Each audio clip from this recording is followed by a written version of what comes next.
Hello, I'm going to do an unboxing video, believe it or not.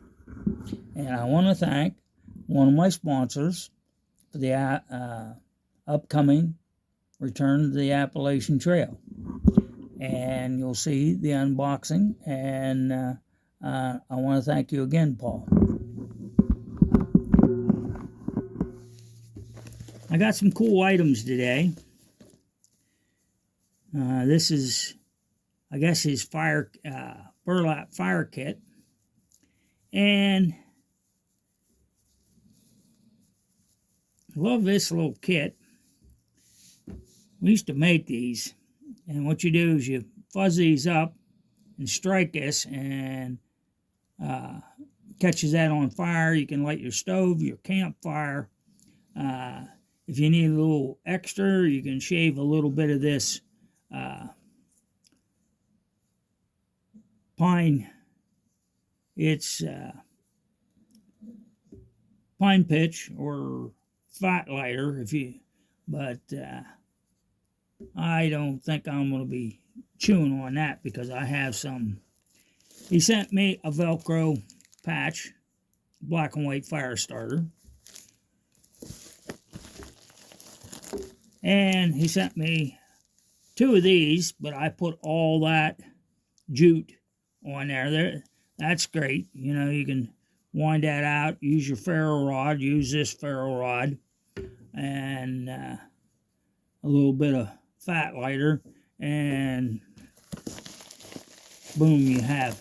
This stuff is really good. He sent me 2.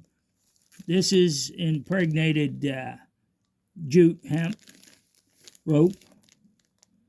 I'll probably cut this off and stick that in there to go along when if I need an extra boost.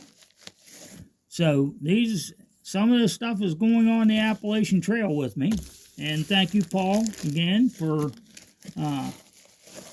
giving me a little sponsorship. It will be used quite a bit on the Appalachian Trail. I plan on trying to cook as much as I can on the fire, because Maine allows you to use campfires up there, and because it was a lot of times there was fire bans when I was coming up the Appalachian Trail, and I couldn't build a fire. When I first started down in Georgia, it rained, it snowed, I built fires. I would have killed to have this kit with me,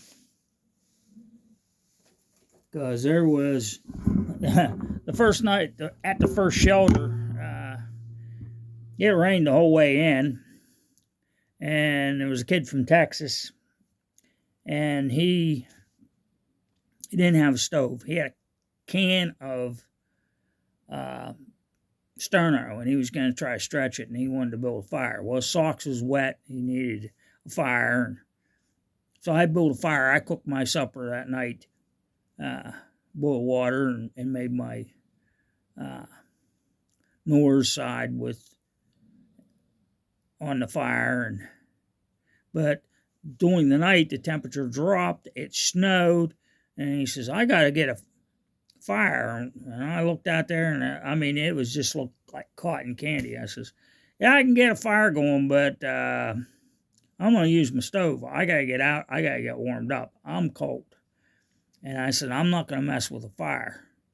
I mean, I could have got a fire going. I mean, I knocked it off, took my knife and got down into the heartwood and got dry, and I could have got a fire going, but it just, the whole area was quite picked off of good firewood. And, you know, there's thousands of people who use the Appalachian Trail.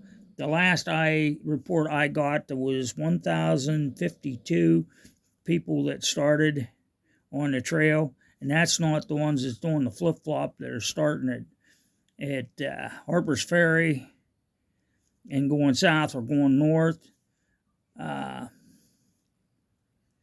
There's different places, people jumping on and going up, and then they're going to flip-flop down south. I know there's one guy I've seen a report, he's in New York, and I think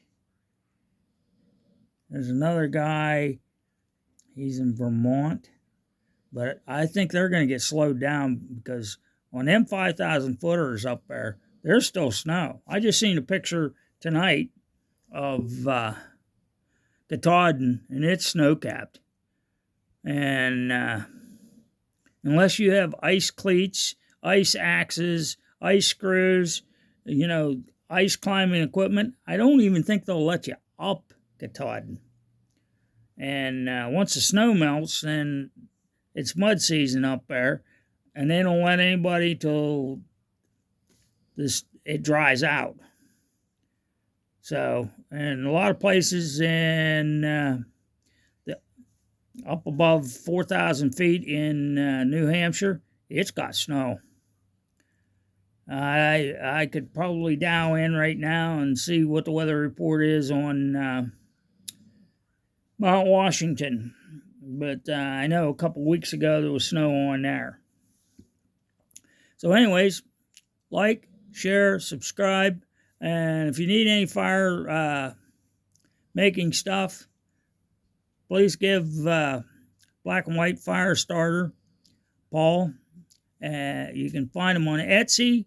He also has a Instagram account, and he also has a Facebook. You can find him there, and he'll fix you up. He's a good dude. He'll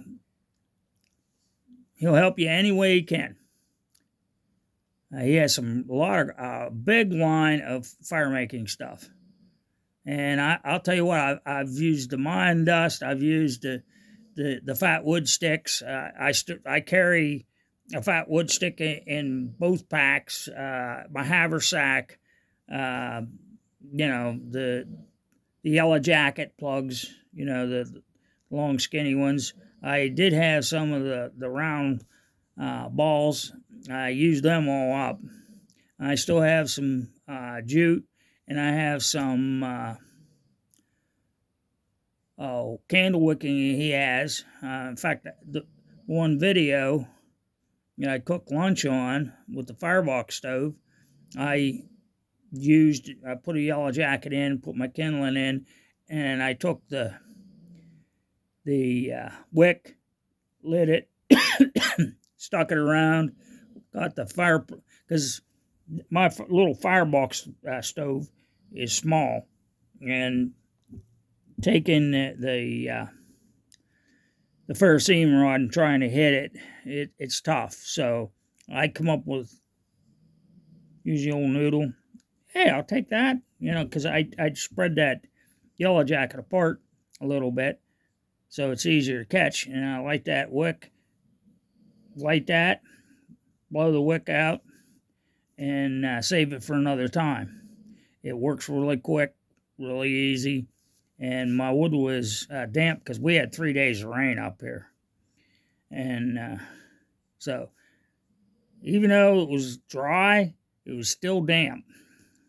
And you can see the smoke on some of the fire scenes on the video. It was pushing the dampness out of the wood. And that stuff was all up out of the air that I used.